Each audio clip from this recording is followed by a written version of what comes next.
दरवर्षी आपल्या पुसद शहरामध्ये मोठ्या उत्साहानं छत्रपती शिवरायांची जयंती साजरी करतो. डॉक्टर शिवरत्न शेट्टे साहेब, मी तुम्हाला इथं सांगू इच्छितो की आम्ही गेली मागील 5-7 वर्षापासून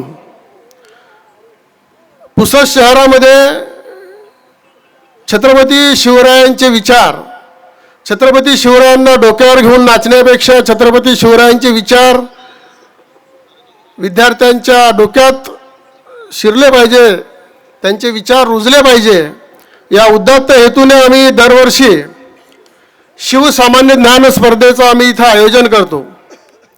की यावर्षी या शिवसामान्य ज्ञान स्पर्धेमध्ये 20,000 विद्यार्थ्यांनी नोंद केली आणि 16,000 विद्यार्थी या शिवसामान्य ज्ञान स्पर्धेमध्ये बसले.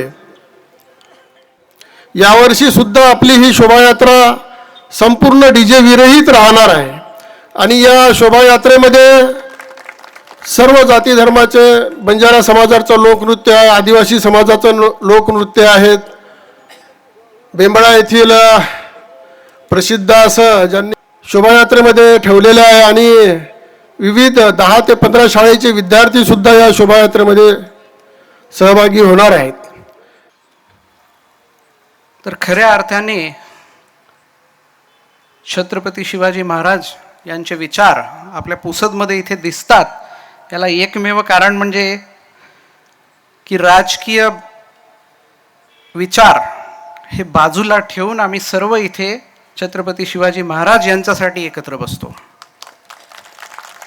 मी या पर्वाला परत एकदा शुभेच्छा देतो आणि छत्रपती शिवाजी महाराज यांचे विचार हे निश्चितपणे आपल्याला पिढीनपिढी तिथे लोकांच्या मनात, लहान लहान मुलांच्या मनात तिथे रुजवायचं आहे. त्याच्यासाठी आपण या समितीमार्फत चांगलं काम करतायत, त्यासाठी मी आपल्या सर्वांचं अभिनंदन व्यक्त करतो. आणि पण आपण ते कुठेतरी करत नाही आहे. तर तुम्ही जसा हा कार्यक्रम घेता तसं मला वाटते आता छत्रपती शिवाजी महाराज यांचं आदर्श घेऊन, संत सेवालाल महाराज यांचे विचार घेऊन सर्वच समाजांसाठी आपण हे कार्यक्रम चांगल्या रीतीने इथे घेता, त्यासाठी आपल्या सर्वांचं मी आभार व्यक्त करतो आणि आपल्या या कार्यक्रमाला खूप खूप शुभेच्छा देतो आणि थांबतो. जय हिंद, जय महाराष्ट्र. महाराष्ट्र कुलस्वामिनी आई तुळजाभवानी, हिंदवी स्वराज्याचे संस्थापक राजमान्य राजश्री छत्रपती शिवाजी महाराज यांना मानाचा मुजरा करून मी पहिल्यांदा आलोय पुसदला.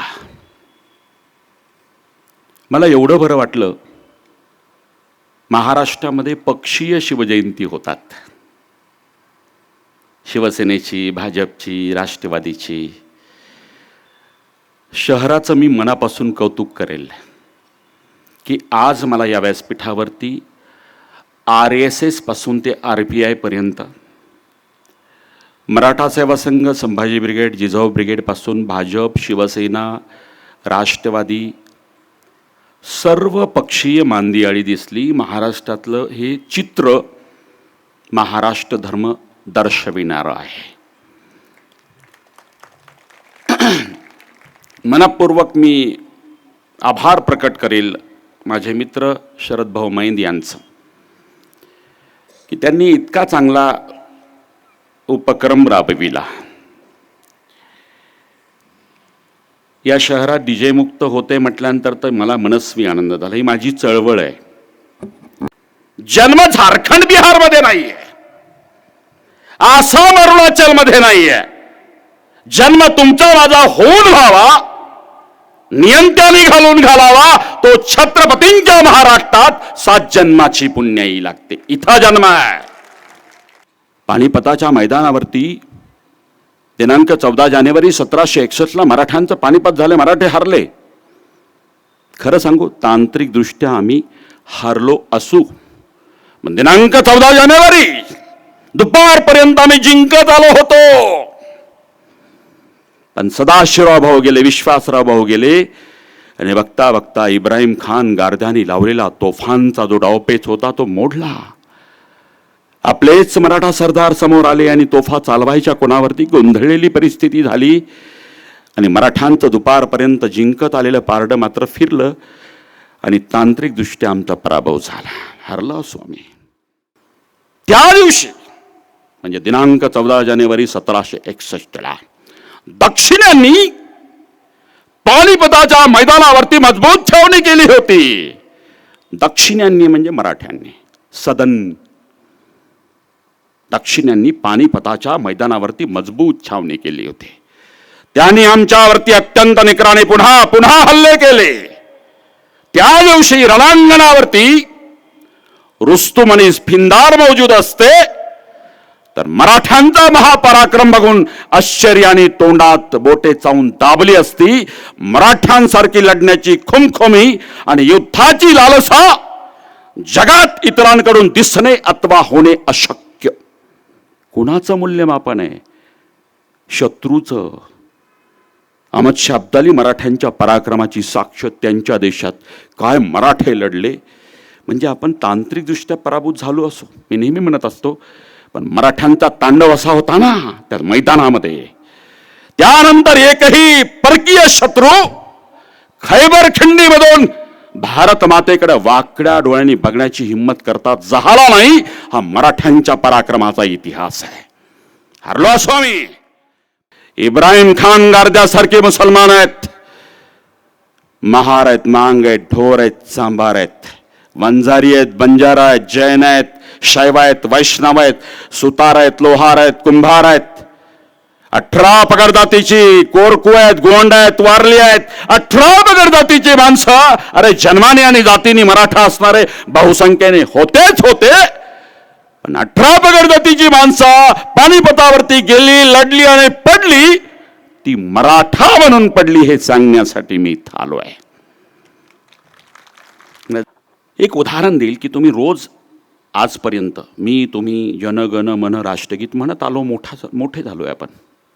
आठवणा, जन गण मन अधिनायक जय, पंजाब सिंधू गुजरात मराठा. कधी विचार केलाय? राष्ट्रगीत ज्यांनी रचलं त्यांना या राज्याचं नाव महाराष्ट्र आहे माहिती होतं ना. हजारो वर्षांचा इतिहास आहे. पण ठरवून पंजाबला पंजाब म्हटलं, गुजरातला गुजरात म्हटलं, Punjab Sindhu Gujarat Maratha is equal to Maharashtra and Maharashtra is equal to Maratha. इतकं समांतर शब्द एका राज्यालाच डायरेक्ट मराठा म्हटलं. मराठा शब्द जातीवाचक कधीच नव्हता. दुर्दैव महाराष्ट्र. दिनांक 3 एप्रिल 1680 छत्रपती शिवाजी महाराजांचं निधन. दुसरा घात आणि घाव महाराष्ट्रावरती झाला 11 मार्च 1689 छत्रपती संभाजी महाराजांची हत्या. आणि तिसरा घाव महाराष्ट्रावरती झाला 2 मार्च 1700 शिवरायांचा शेवटचा पुत्र राजाराम महाराजांचं निधन. चित्र डोळ्यासमोर उभं करा. कर्ता पुरुष उरला नाहीये. छत्रपतीच्या घराण्यात पुरुष उरला नाही, कर्ता पुरुष. औरंगजेब इथे आलाय. औरंग्याने ठाण मांडली 5 लाख फौजांनिशी. राजाराम महाराजांच्या मृत्यूच्या अगोदर सातारा किल्ल्याला वेढा दिलाय त्यांनी. राजाराम महाराजांचा मृत्यू. पत्नी ताराराणी 25व्या वर्षी विधवा झाली. रडत बसली नाही. अरे घोड्यावरती सज्ज झाली. औरंगजेबाचं वाक्य आहे, ओ बेवावरत म्हणजे विधवा और मिलत 2-4 महीनों में हिंदवी स्वराज शिवाजी का सिवा का हिंदवी स्वराज कुचल डालेंगे. औरंगजेबाचं वाक्य आहे. त्याला वाटलं तर माणसं उरली नाही, बाई माणसं काय करणार. खरं सांगू, तुम्हाला झाशीच्या राणीचा इतिहास माहित नाही. आमच्या तारा राणीचा इतिहास जर सांगितला ना अंगाला काटा येईल. औरंगजेबाचे मनसुबे धुळीस मिळाले आणि 1 वर्ष नाही, 2 वर्ष नाही, 1707 पर्यंत तारा राणी रणांगणावरती घोड्यावरती स्वार होऊन लढली आहे. हा महाराष्ट्राचा इतिहास आहे. औरंग्याला याच मातीत आम्ही काढला.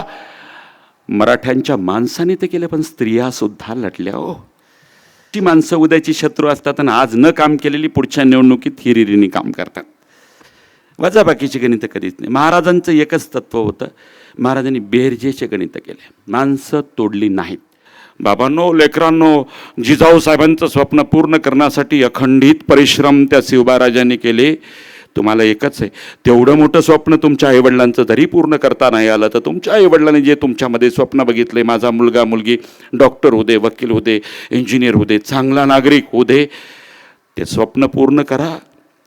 तरच तुमच्या माईला पैठणीची भेट नको आहे, तुमच्या बापाला सूटबूट आणि कुठल्या कारची गिफ्ट नको आहे.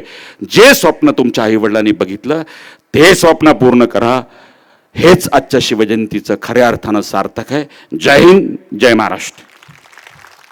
या सर्वांचे मी आभार मानतो. तसेच या कार्यक्रमास जे मान्यवर प्रमुख अतिथी म्हणून उपस्थित होते त्यांचेसुद्धा आभार मानतो.